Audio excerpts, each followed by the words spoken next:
ओम शांति। कहते हैं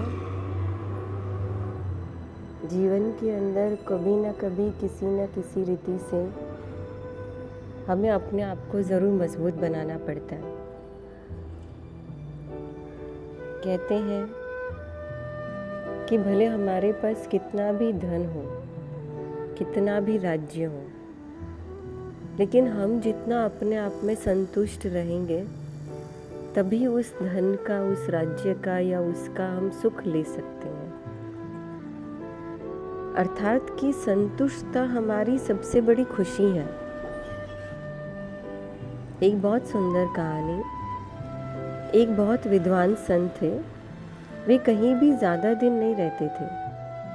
पैदल ही एक शहर से दूसरे शहर जाकर लोगों को प्रवचन दिया करते थे। लोग भी उन्हें बहुत मानते थे और सम्मान करते थे। एक बार संत पैदल ही दूसरे शहर जा रहे थे। रास्ते में उन्हें एक सोने का सिक्का मिला। महात्मा ने उसे उठा लिया और अपने पास रख लिया। उन्होंने सोचा कि चलो ये सिक्का मैं सबसे गरीब इंसान को ही दे दूंगा। तो संत कई दिनों तक ऐसे ही किसी इंसान की तलाश करते रहे जो बहुत गरीब हो, लेकिन उन्हें ऐसा कोई व्यक्ति नजर ही नहीं आया। और इस तरह कुछ समय और बीत गया। संत भी वो बात भूल गए। एक दिन संत ने देखा एक राजा अपनी सेना सहित दूसरे राज्य पर चढ़ाई करने जा रहा है। तभी साधु को वो सोने के सिक्के की याद आई और उन्होंने वो सोने का सिक्का निकाला और वो राजा के ऊपर फेंक दिया। संत को ऐसी हरकत करते हुए देखकर राजा नाराज भी हुआ और आश्चर्य भी हुआ। राजा ने संत ने इसका कारण पूछा तो उन्होंने कहा, राजा, कुछ समय पहले ये सोने का सिक्का मुझे रास्ते से मिला था और मैं इसे सबसे गरीब इंसान को देना चाहता था, लेकिन मुझे अभी तक कोई गरीब मनुष्य दिखाई नहीं। आज जब मैं तुम्हें देखने लगा तो तुम ही सबसे गरीब मनुष्य हो। राजा ने संत से पूछा, ऐसा क्यों कहा आपने?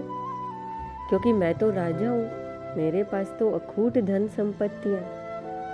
संत ने कहा, इतना धन होने के बाद भी तुम दूसरे राज्य पर अधिकार करना चाह रहे हो, वो भी सिर्फ उस राज्य का धन पाने के लिए, तो तुमसे बड़ा गरीब और कौन हो सकता है?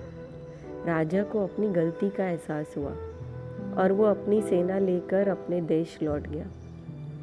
कहने का भाव यही है कि कभी किसी दूसरे के धन पर या किसी के सुख पर नज़र नहीं रखनी चाहिए। हमेशा अपनी मेहनत से कमाए हुए धन में ही संतोष करना चाहिए। इस दुनिया में संतोषी व्यक्ति ही सबसे सुखी है। संतोषी व्यक्ति को अपने पास जो साधन होते वही बहुत लगते हैं। तो क्यों, है ना ये बड़ी बात? और यही तो हमारी सोच होनी चाहिए। ओम शांति।